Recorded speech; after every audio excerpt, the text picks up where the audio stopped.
আসসালামু আলাইকুম রহমতুল্লাহি ওয়া বারাকাতুহু।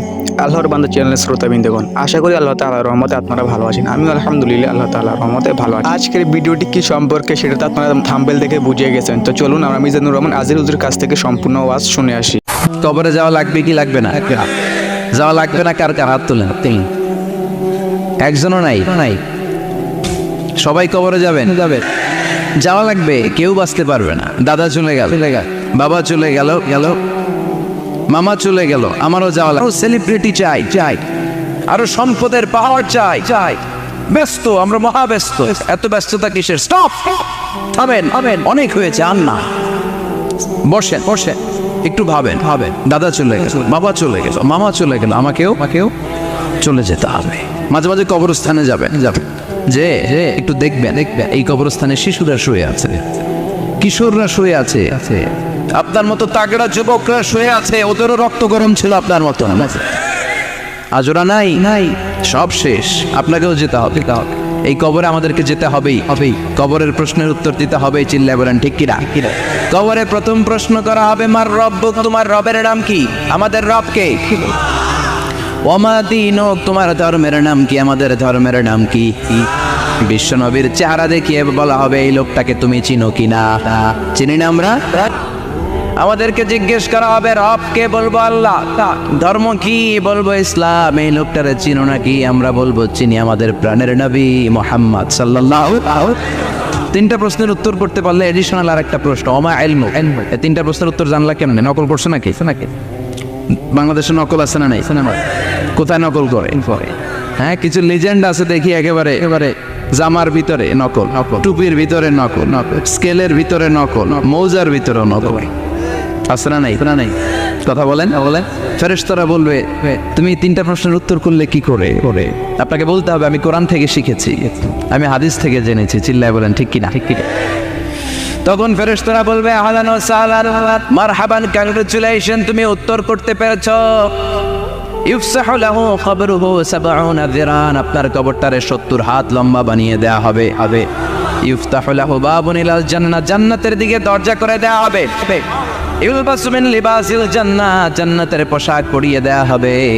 আর বলা হবে, নাম কানাউমিল আরুস, বাসর রাতে কনেকে নিয়ে বর যেমনি শান্তির ঘুম, আরামের ঘুম দেয়, তুমিও ঘুম দাও, ঘুমাও। You should get some sleep now, you are very tired man. ঘুমাও, অনেক হয়েছে, ঘুমাও। তোমার এই ঘুম কেউ ভাঙাবে না, ইসরাফিলের সিঙ্গার ফুৎকার ছাড়ো। আল্লাহ লম্বা ঘুম যেন দিতে পারি, তৌফিক দাও। আর যারা ইসলাম বিরোধী, কোরআন বিরোধী, বিশ্বনবী বিরোধী, তাদেরকেও প্রশ্ন করা হবে, তোর রব কে? মার রব্বুক, সে বলবে, লা আদরি, আমি কিছু জানি না, আমি মাপ চাই, দোয়াও চাই। কথা গন, জানি না, আমি কিছুই মনে করতে পারছি না, আমি কিছু জানি না, আমার ধর্ম নাই, কর্ম নাই, আমার ধর্ম যার উৎসব সবাই, আমার কোনো ধর্ম নাই, আমার কোনো নামাজ রোজা নাই, আমার কোনো রব নাই। দ্বিতীয় প্রশ্ন, ওমা দীনুক, তোর ধর্মের নাম কি? সে বলবে, ধর্ম কি? আমি জানি না, আমি ধর্মরে গালি দিতাম, আমি দুনিয়া ইসলাম রে বাস দিতাম, আমি আলেম ওলামাদের বিরোধিতা করতাম, আর শাহবাগের মঞ্চে উঠে ভাষণ দিতাম। আসলে নাই, সব গুমর ফাঁস হয়ে যাবে। ইয়াউমুত তাকাবুন। এরপর বিশ্বনবীর চেহারা দেখিয়ে বলা হবে, এই লোকটারা চিনো নাকি? সে বলবে, চিনি না, তবে আমার বন্ধুরা তার বিরুদ্ধে ব্লগে লিখতো, আমিও ব্যাড কমেন্টস করে দিতাম, এই লোকটার বিরুদ্ধে আমি কার্টুন বানাতাম, এই বিশ্বনবীর বিরুদ্ধে আমি কথা বলতাম। চিল্লায় বলেন ঠিক কিনা? ফেরেশতারা বলবে, লা দারাইতা ওয়ালা তালাইতা, তুই কিছুই পারলি না, তুই তো কপাল পোড়া। ফায়ুতরাকু বিমাতারিকা মিন হাদিদ, লোহার হাতুড়ি দিয়ে পিটিয়ে ওর মাসেলগুলো থেতলে ফেলা হবে। ওয়াইকালু লিল আরদি ইলতাইমি, কবরের দুই পাশের মাটির বলা হবে, চাপ দেয়, এমন চাপ দিবে, ফাতাখতালিফা আদলাউহু, ডান পাশের পাজরের হাড্ডি বাম দিকে ঢুকে যাবে, বাম পাশের পাজরের হাড্ডি ডান পাশে ঢুকে যাবে। কিয়ামত পর্যন্ত এই মারামারি চলবে। আল্লাহ এরকম ভয়ঙ্কর পরিস্থিতি থেকে আমাদেরকে বাঁচাও। ওই কবরের আযাব থেকে বাঁচার দরকার আছে না নাই?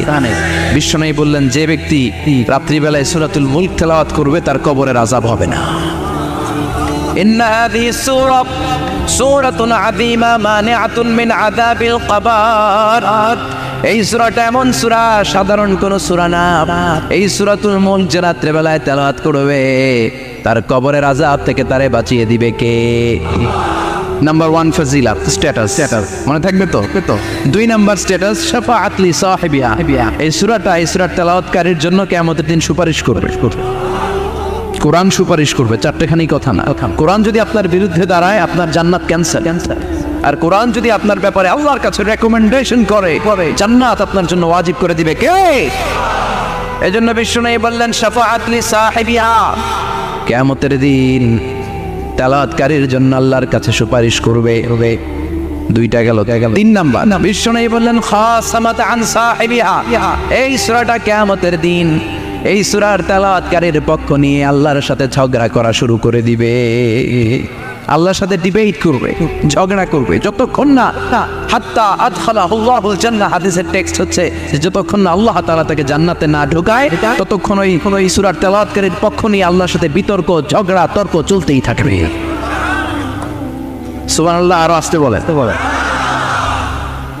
আবার বিশ্বনবী বললেন মান ক্বারা বিহা ফি লাইলাতিন ফাকাদ আকসারা ওয়া আতওয়াবা। রাত্রিবেলা এই সূরাটা যে তেলাওয়াত করবে পুরো রাত্রিটারে বরকতময় করে দিবে কে?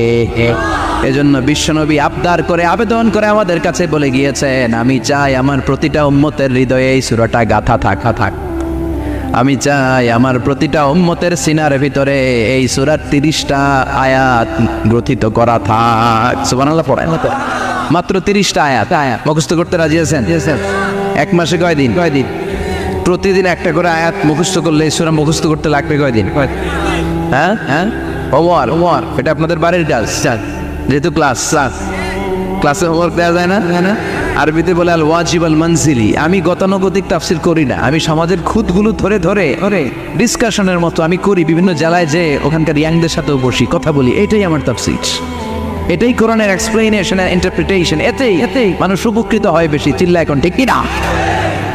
তো এটা আপনাদের বাড়ির কাজ, মাইথার দিয়া বাসীদের বাড়ির কাজ। হায়াতে আল্লাহ বাঁচায় রাখলে আবার কখনো দেখা হলে জিজ্ঞেস করবো যে মুলক মুখস্থ হয়েছে কিনা। কে মুখস্থ করবেন না হাত তোলেন। সবাই করবেন। এবার কে মুখস্থ করবেন হাত তুলে আমার না আল্লাহর দেখা। আল্লাহ তুমি কবুল করো। আর জোরে পড়েন আমিন। হাত নামান। এই সূরাটা it's an eye opener for you. এটা আপনার চোখ খুলে দিবে। এই সূরাটা আপনার চোখকে খুলে দিবে, আপনার ঘুমন্ত বিবেককে জাগিয়ে তুলবে। স্রষ্টার ব্যাপারে আপনার যদি কোনো সাসপিশন থাকে, সন্দেহ থাকে, এই সন্দেহের পাহাড়কে ভেঙে এই সূরা চুরমার করে দিবে। চিল্লায় বলেন সুবহানাল্লাহ। আল্লাহ ডেকে বলে গোলাম, কিছু নাস্তিক আছে আমারে খুঁজে পায় না। এরকম কপাল পোড়া নাদান নাস্তিক বাংলার জমিনেও আছে না নেই?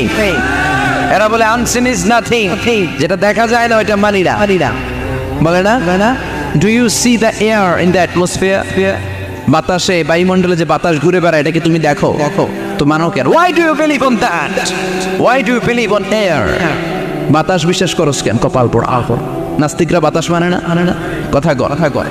Do you see the bad headache someone feel in his head and he's shouting? মাথার ব্যথায়, মাইগ্রেনের পেইনে যখন কেউ চিৎকার করে তার মাথার ব্যথা দেখা যায়। আমার এখন প্রচন্ড মাথা ব্যথা যদি হয়, আপনারা দেখতে পাচ্ছেন তো নাস্তিকরা কি মাইগ্রেনের পেইন বিশ্বাস করে না? মাথা ব্যথা বিশ্বাস করে কি করে না? বাতাস বিশ্বাস করে কি করে না? কয় আনসিন ইজ নাথিং, যেটা দেখি না ওইটা বিশ্বাস করি না। কপাল পোড়া। আল্লাহ ডেকে বলে গোলাম আমার সৃষ্টির দিকে তাকা, আকাশের দিকে তাকা, বাতাসের দিকে তাকা, সাগরের দিকে তাকা। সাগরের মধ্যে আমি আল্লাহ আছিনা নাই? বিশাল বড় বড় পাহাড়ের দিকে তাকা, ঝর্ণার দিকে তাকা, ঝর্ণার মধ্যে আমি আছিনা নাই? ঝর্ণা রে বলনা রে কার বিরহে পাগল পাড়া তুই, কার মিলনে ফুল ফসলে ভরা রে তোর দুকুল বই, কার মিলনে ফুল ফসলে ভরা রে তোর দুকুল বই। ঝর্ণা রে বলনা রে কার বিরহে পাগল পাড়া তুই। সুবহানাল্লাহ পড়ে। ঝর্ণার দিকে তাকাও, সাগরের দিকে নজর করে দেখো, বিশাল পাহাড়ের দিকে নজর করে তাকাও, ওই পাহাড়ের মধ্যে আল্লাহরে খুঁজে বাবা। চিল্লায় বলেন ঠিক কিনা? এদিনে ইমাম আবু হানিফার হাতে হাত রেখে শাহাদা বাক্য পাঠ করেছে। সুবহানাল্লাহ পড়ে।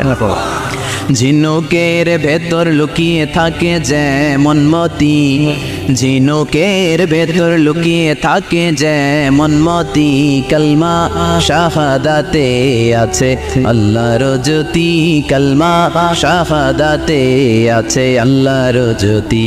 সুবহানাল্লাহ পড়েন না পড়। এই জ্যোতি যার হৃদয়ে একবার টাচ করে তার জন্য জান্নাতকে খুলে দেয় কে? এই জন্য এই সূরা পড়লে নাস্তিকরা নাস্তিক থাকবে না। নাস্তিকদের জন্য এখানে আল্লাহ মেডিসিন দিয়েছে কিছু ডোজ দিয়েছেন। আলহামদুলিল্লাহ পড়া। এই সূরা থেকে আমরা কিছু সময় কথা শুনবো। শুনতে রাজি আছেন তো? সূরার নাম চিল্লায় বলেন কি নাম? মুলক। মুলক মানে কি?